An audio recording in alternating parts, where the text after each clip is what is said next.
Good morning.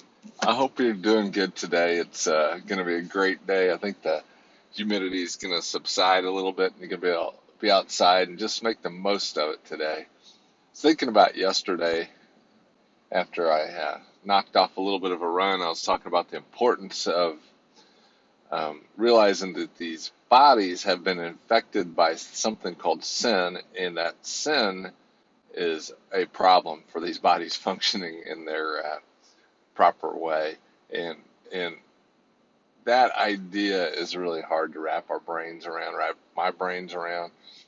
Jesus said, "Why are you worrying about the little speck in your neighbor's eye when you got a log sticking out of yours?" And he's saying, "Why are you worrying about the behavior of another person when you realize for a fact that you can't operate your body properly or behave it in a proper manner?"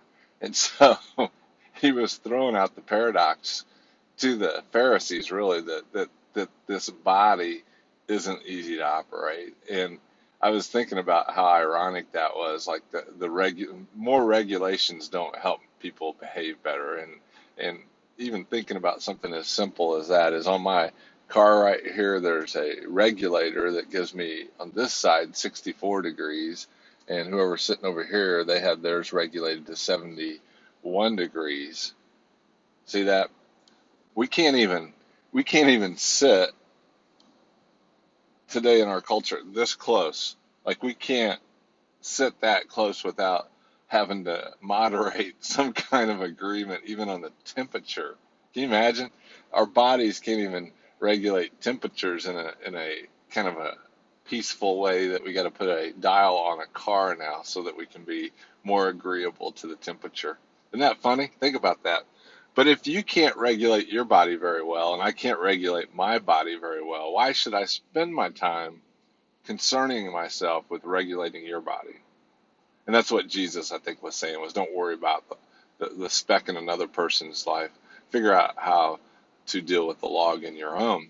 And what he's saying there is you can't do it. It's impossible to do it. I can do it through you. That's why I gave you my spirit. And you can walk by my spirit. And when you walk by my spirit, your body's going to do godly things. When you don't walk by the Spirit, your body's going to do fleshly things. And that's your choice. You can do either one. It doesn't really matter in the short time of this stay on earth. What it matters is your enjoyment of the stay and what enjoying other people. The Spirit told me to do something yesterday, and I did it. And a complete stranger looked me in the face and said, "I love you."